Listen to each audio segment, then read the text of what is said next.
Hello दोस्तों, स्वागत है आपका एक बार फिर से आपके के स्टडी चैनल पर। दोस्तों, आज के इस वीडियो में हम UP board model paper set first के बारे में चर्चा करेंगे। तो यहाँ पर आप देख सकते हैं यूपी बोर्ड का मॉडल पेपर है, जो कि मैंने यहाँ पर पहला सेट लेकर आया हूँ। तो यहाँ पर आप देख सकते हैं यूपी बोर्ड मॉडल पेपर का सेट फर्स्ट है। मैं यहाँ पर मॉडल पेपर के बारे में डिस्कस करूँगा, जो कि बोर्ड एग्जाम में क्वेश्चन आ चुके हैं, उनके बारे में हम यहाँ पर डिस्कस करेंगे। मैंने वहाँ पर क्वेश्चन पेपर आपको नहीं दिखा रहा हूँ कुछ कमियों की वजह से, लेकिन आप लोग ये समझिए कि यहाँ पर जितने भी क्वेश्चन मैंने लिखे हैं वो बोर्ड एग्जाम में आए हुए क्वेश्चन हैं।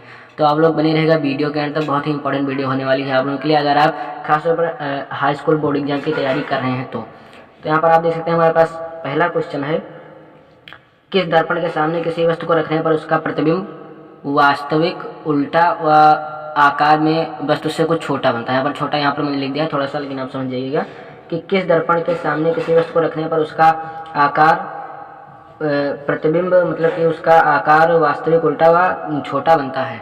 तो इसका राइट आंसर होगा हमारा अवतल दर्पण के सामने रखने पर किसी वस्तु को, तो अगर हम अवतल दर्पण के सामने रख देंगे तो उसका प्रतिबिंब जो बनेगा वो वास्तविक बनेगा, उल्टा बनेगा, वो आकार में कुछ छोटा बनेगा। तो हमारा राइट आंसर हो जाएगा ऑप्शन सेकंड, अवतल दर्पण। तो यहाँ पर अभी मैं ऑब्जेक्टिव लिया हूँ कुछ, और इसके बाद कुछ हम रिटर्न भी लेंगे। यहाँ पर ऑब्जेक्टिव ही है। अगला हमारे पास है, एक लेंस के सामने रखी किसी वस्तु का प्रतिबिंब उसी लेंस से वस्तु की अपेक्षा 3 गुना दूरी पर बनता है। प्रतिबिंब का आवर्धन है, आवर्धन हमें यहाँ पर याद करना है। तो लेंस के सामने रखी किसी वस्तु का प्रतिबिंब उसी लेंस से वस्तु की अपेक्षा 3 गुना दूरी पर बनता है। मतलब कि प्रतिबिंब की जो दूरी है v इक्वल टू हमारे पास है 3 गुना, मतलब कि हम इसको हम 3 से लिख सकते हैं, या 3 ऐसे लिख सकते हैं, या कुछ भी लिख सकते हैं, 3 ऐसे लिख सकते हैं। 3 गुना दूरी पर बनता है, तो प्रतिबिंब का आवर्धन है। हमें जो आवर्धन का सूत्र हमें मालूम है वो m इक्वल टू -v/u है। तो यहाँ पर -3 है, तो अगर ये 3 गुना हमारा होगा वस्तु का प्रतिबिंब, तो आवर्धन उसका भी 3 गुना हो जाएगा। तो यहाँ पर इसका राइट आंसर हो जाएगा थर्ड, ऑप्शन 3। अब हम बढ़ते हैं और कुछ क्वेश्चंस की तरफ। आप लोग बने रहेगा वीडियो के अंत तक। मैंने आप लोगों के लिए बहुत ही मेहनत करके ये वीडियो तैयार किया है कि आप लोगों की परीक्षा की तैयारी में थोड़ा सा मैं भी हेल्प कर सकूं। तो इसलिए मैंने यहाँ पर इतनी मेहनत की है आप लोगों के लिए। तो आप लोग प्लीज़ इस वीडियो को एंड तक देखना, और चैनल पर अभी नया है तो प्लीज़ चैनल को सब्सक्राइब भी करें, क्योंकि इसी तरह से आपको अब मिलता रहेगा हर डेली, हर सेट का मैं और हर सब्जेक्ट का बनाऊँगा। हर सेट का, हर सब्जेक्ट का मैं आपको model paper with the solution आपको प्रोवाइड कराऊंगा। तो आप लोग इस चैनल को सब्सक्राइब जरूर करें। तो यहाँ पर अगला क्वेश्चन हमारे पास है, किसी विद्युत बल्ब में बहने वाली विद्युत धारा का मात्रक है। तो यहाँ पर सामान्यतः हमें विद्युत धारा का मात्रक पूछा है, तो विद्युत धारा का मात्रक होता है एम्पियर, इसको सबको पता है। ऑप्शन 1 हमारा राइट आंसर हो जाएगा एम्पियर। अगला हमारे पास है, परिवर्तनशील चुंबकीय क्षेत्र के कारण किसी चालक में उत्पन्न प्रेरित विद्युत धारा की दिशा का आकलन निम्नलिखित नियम से किया जा सकता है। मतलब हमारे क्वेश्चन में कह रहा है कि परिवर्तनशील चुंबकीय क्षेत्र के कारण किसी चालक में उत्पन्न प्रेरित धारा की गणना हम, मतलब प्रेरित धारा की गणना, किसी चुंबकीय क्षेत्र में उत्पन्न प्रेरित धारा की गणना हम किस नियम के आधार पर करते हैं। तो यहाँ पर आप इसका, यहाँ पर ऑप्शन हमारे पास है, दाएं हाथ के अंगूठे का नियम, ओम का नियम, फ्लेमिंग के बाएं हाथ का नियम, फ्लेमिंग के दाएं हाथ का नियम। तो इसका राइट आंसर हो जाएगा फ्लेमिंग के दाएं हाथ के नियम से हम किसी चुंबकीय क्षेत्र के कारण किसी चालक में उत्पन्न प्रेरित विद्युत धारा की दिशा का आकलन करते हैं। तो इसका राइट आंसर ऑप्शन 4, फ्लेमिंग के दाएं हाथ के नियम के द्वारा हम इसका आकलन करते हैं। अगला हमारे पास न्यूमेरिकल है, एक उत्तल लेंस की फोकस दूरी 20 सेंटीमीटर है, इसकी क्षमता की हमें गणना करनी है। तो यहाँ पर हमारा क्वेश्चन में आप दिया गया है, आप लोग क्वेश्चन को एक बार पढ़िए, उसके बाद आप लोग भी लगाने की कोशिश कीजिए वीडियो को रोककर, मैं यहाँ पर बता ही रहा हूँ। लेकिन आप भी कुछ लगाने की कोशिश कीजिए, क्योंकि आपका जो अब एग्ज़ाम है वो संभवतः मार्च में हो जाएगा। तो अब आप लोग भी अपना पढ़ाई लिखाई कुछ स्टार्ट कीजिए, दूसरों की ही बल पर मत रहिए। एक उत्तल लेंस की फोकस दूरी 20 सेंटीमीटर है, यानी कि हमारे पास एफ दिया गया है वो है 20 सेंटीमीटर। इसकी हमें क्षमता मतलब कि पावर की गणना करनी है। आप लोगों को पता है कि P इक्वल टू होता है 1/f मीटर में, 1/f मीटर में होता है पावर का जो फार्मूला होता है 1/f मीटर में होता है। तो अब आप यहाँ पर चाहें, यहाँ पर हमारे 20 सेंटीमीटर जो कि दिया गया है, तो आप लोग यहीं पर अगर चाहें तो इसको सेंटीमीटर से मीटर में बदल सकते हैं, या आप इस फार्मूले पर रख के फिर बदल सकते हैं। तो हम यहाँ पर फार्मूले पर रख देंगे 1/f हमारा दिया गया है 20 सेंटीमीटर। तो इसको हमें चूँकि मीटर में बदलना है तो हम 100 से कर देंगे भाग।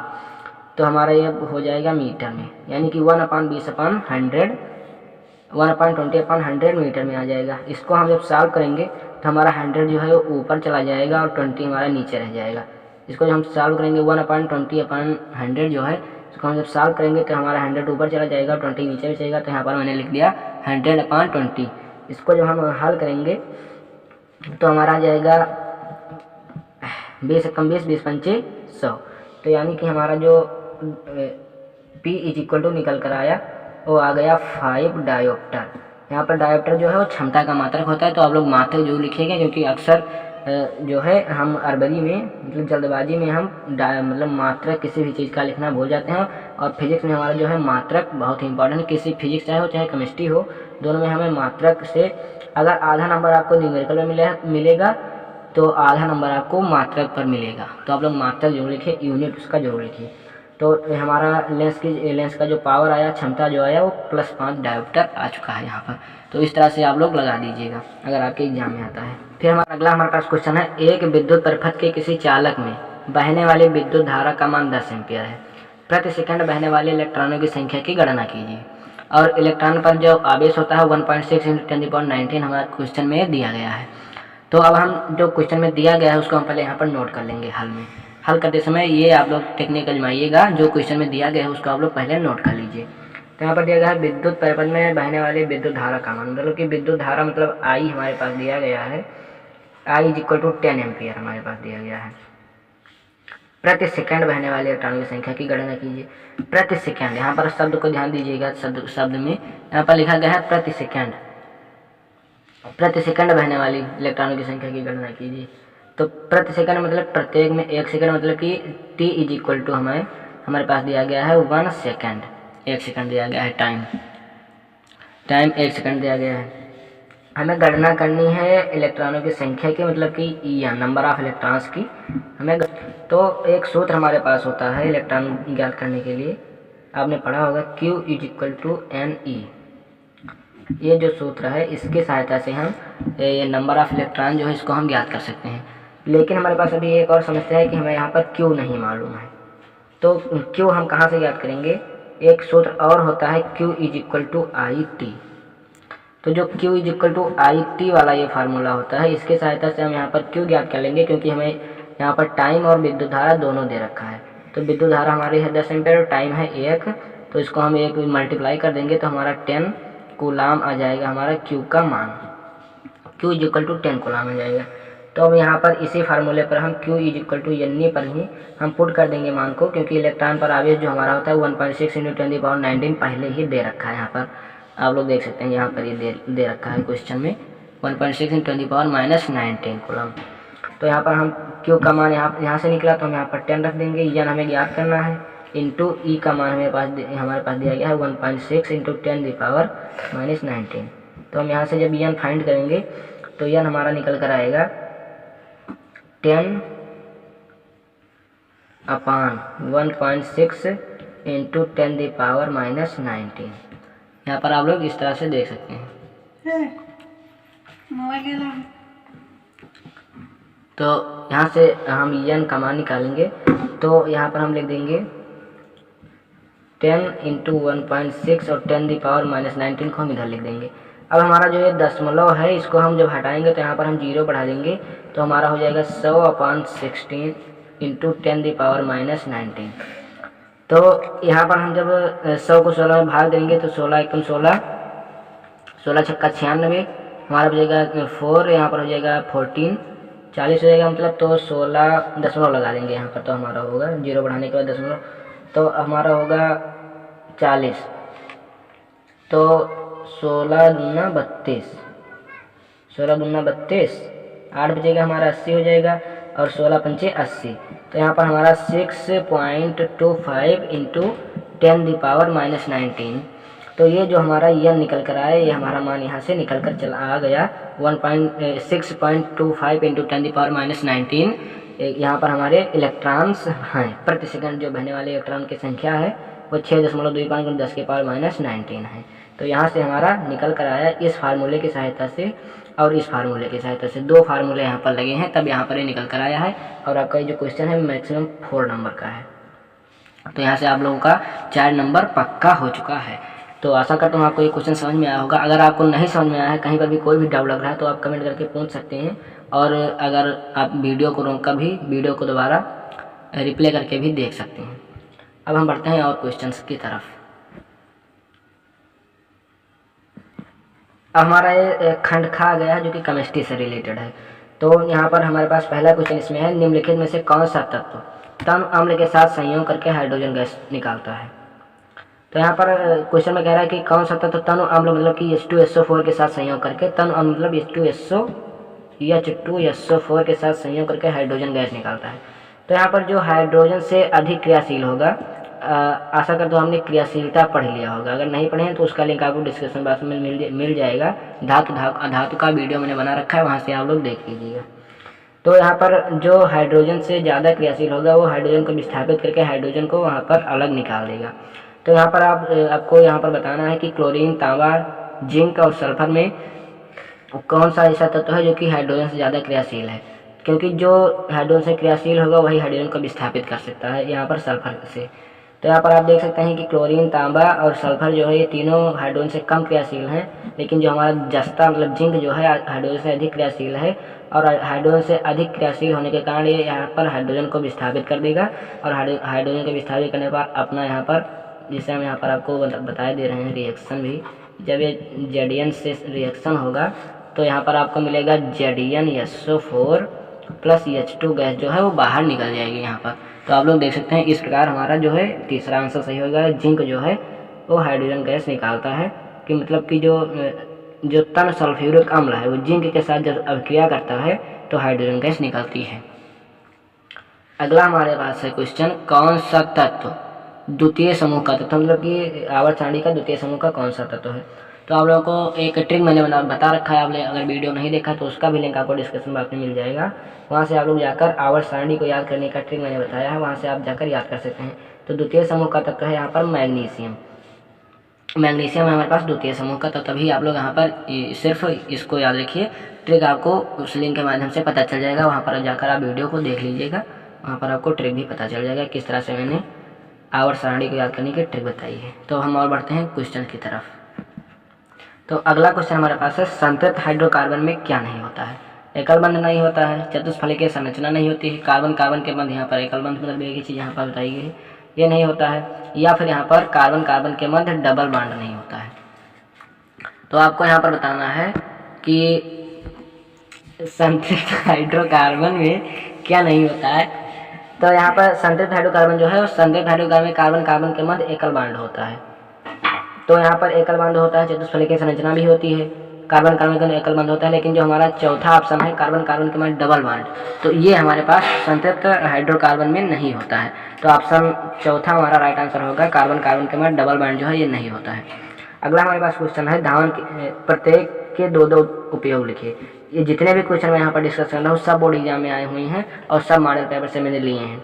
यहाँ पर आपको क्वेश्चन पेपर नहीं दिखा रहा हूँ, तो आप लोग ये मत सोचिएगा कि ये अलग से कहीं क्वेश्चन है, यहाँ पर अभी मैं आपको दिखाया भी दे रहा हूँ। यहाँ पर देखिए मैंने यहाँ पर इस क्वेश्चन को बताया था, यहाँ पर आप लोग देख सकते हैं ये विज्ञान प्रश्न पत्र सेट फर्स्ट 2020 में आया हुआ क्वेश्चन है। तो यहाँ से मैंने सभी क्वेश्चन लिए हैं। यहाँ पर आप देख सकते हैं पहला क्वेश्चन जो मेरा फिजिक्स का था वो यहाँ से था, और यहाँ पर दूसरा क्वेश्चन था, यहाँ से तीसरा क्वेश्चन था, और यहाँ पर जो मैंने अभी आप लोगों को बताया यहाँ से इलेक्ट्रॉन जो है ये चौथा क्वेश्चन था यहाँ से, और फिर यहाँ पर फिजिक्स केमिस्ट्री का मैं आपको बता दे रहा हूँ, ये जो अभी मैं डिस्कस कर रहा हूँ। यहाँ पर देख सकते हैं आप पहला क्वेश्चन जो मैंने आप लोगों को बताया, हाइड्रोजन गैस निकलता है, निम्नलिखित में कौन सा तत्व द्वितीय समूह का सदस्य है, संतृप्त हाइड्रोकार्बन में क्या नहीं होता है, यहाँ पर इसके दो दो उपयोग लिखने हैं। तो यहाँ पर आप देख सकते हैं जितने भी क्वेश्चन मैं डिस्कस कर रहा हूँ ये सभी एग्जाम्स में आए हुए हैं, तो आप लोगों को यहाँ पर मैंने बता दिया। तो प्रत्येक के दो दो उपयोग लिखिए। धावन सोडा, तो धावन सोडा का उपयोग है हमारे पास, पहला उपयोग है कि प्रयोगशाला में इसे अभिकर्मक के रूप में प्रयोग किया जाता है धावन सोडा को। धावन सोडा को हम धोने का सोडा भी कहते हैं या वॉशिंग सोडा भी कहते हैं। इसका फार्मूला होता है Na2CO3 × 10H2O। इसका रासायनिक नाम होता है sodium decahydrate. Sodium bicarbonate decahydrate जो होता है इसका रासायनिक नाम होता है। इसका सूत्र भी आप लोग लिख लीजिए, Na2CO3 × 10H2O। 10H2O होने की वजह से इसको डेकाहाइड्रेट कहते हैं। मतलब कि जहाँ पर 10 होते हैं उसको हम डेका कहते हैं केमिस्ट्री में, IUPAC नोमेनक्लेचर में। फिर हमारे पास बेरेंजक चूर्ण है। बेरेंजक चूर्ण का फार्मूला होता है CaOCl2, कैल्शियम ऑक्सीक्लोराइड इसका रासायनिक नाम होता है, इसका फार्मूला होता है CaOCl2। तो इसका जो उपयोग हमारे पास है जीवाणुनाशक के रूप में पहला उपयोग, जल के शुद्धिकरण के रूप में दूसरा उपयोग। तो यहाँ पर इस क्वेश्चन को डिस्कस कर चुके हैं हम। अगला क्वेश्चन हमारे पास है संतृप्त तथा असंतृप्त हाइड्रोकार्बन को उदाहरण द्वारा समझाइए। ये आपका जो क्वेश्चन है ये भी 4 नंबर का है। तो यहाँ पर संतृप्त हाइड्रोकार्बन की बात करेंगे तो संतृप्त हाइड्रोकार्बन वे एलिफैटिक हाइड्रोकार्बन होते हैं जिनमें कार्बन कार्बन परमाणुओं के मध्य एकल बंध होता है तथा प्रत्येक कार्बन की चारों संयोजकताएं एकल बंध द्वारा संतुष्ट होती हैं। मतलब कि संतृप्त हाइड्रोकार्बन वे हाइड्रोकार्बन होते हैं जिनके कार्बन कार्बन के मध्य एकल बंध होता है, मतलब कि न डबल बॉन्ड न ट्रिपल बॉन्ड, एक बंध द्वारा ही वो संतुष्ट हो जाता है, इसलिए उसको संतृप्त हाइड्रोकार्बन कहते हैं। जैसे हमारा एग्जाम्पल है मेथेन, एथेन, प्रोपेन। मतलब कि अगर हम बात करें सन की मेथेन की तो यहाँ पर हम कार्बन है, इसके कार्बन की संयोजकता 4 होती है, आपको पता होगी, और यहाँ पर 4 हाइड्रोजन है तो इसके साथ मैंने यहाँ पर जोड़ दिया। तो आप देख सकते हैं यहाँ पर कार्बन कार्बन के मध्य एकल बॉन्ड है चारों में, कार्बन हाइड्रोजन के मध्य, तो इसलिए संतृप्त हाइड्रोकार्बन हमारा होगा। इसी प्रकार से एथेन की संरचना बनेगी, इसी प्रकार से प्रोपेन की संरचना बनेगी। और यहाँ पर जो संतृप्त हाइड्रोकार्बन का जो सामान्य सूत्र होता है वो CnH2n+2 ये सूत्र होता है। तो इतनी चीज़ अगर आप लोग वहाँ पर लिख देंगे एग्जाम में तो आपका पूरा नंबर मिलेगा, एक भी नंबर नहीं कटने वाला है। उम्मीद करता हूँ आपको ये समझ में आया होगा। अब हम असंतृप्त हाइड्रोकार्बन की तरफ चलते हैं। तो असंतृप्त हाइड्रोकार्बन यहाँ पर है, हम देख सकते हैं कि वे एलिफैटिक हाइड्रोकार्बन जिनमें कार्बन कार्बन परमाणु के मध्य द्वि बंध मतलब कि डबल बॉन्ड या ट्रिपल बॉन्ड उपस्थित होता है। मतलब वे एलिफैटिक हाइड्रोकार्बन जिन्हें कार्बन परमाणु के मध्य डबल बॉन्ड और ट्रिपल बॉन्ड उपस्थित होता है उसे हम असंतृप्त हाइड्रोकार्बन कह देते हैं। तो जैसे हमारा एथिलीन हो गया, इसके बाद यहाँ पर आप देख सकते हैं double bond CH2 double bond CH2 लिखा है, एसिटिलीन है, यहाँ पर CH डबल बॉन्ड CH है। तो मतलब डबल बॉन्ड या ट्रिपल बॉन्ड जहाँ पर होगा वहाँ पर असंतृप्त हाइड्रोकार्बन होगा, और जहाँ पर सिर्फ सिंगल बॉन्ड होगा वहाँ पर संतृप्त हाइड्रोकार्बन होगा। तो इसी के साथ हम यहाँ पर वीडियो यहीं पर आप रोक रहे हैं, यहाँ पर हमारा पहला सेट समाप्त होता है। तो आशा करता हूँ आपको इस समझ में आया होगा, आपके लिए कुछ हेल्पफुल रहा होगा। अगर आपके लिए कुछ हेल्पफुल रहा तो प्लीज़ वीडियो को लाइक करें, ज़्यादा से ज़्यादा शेयर करें और अपने दोस्तों के पास, और इस चैनल को सब्सक्राइब भी करें। Thank you for watching and visiting in this channel.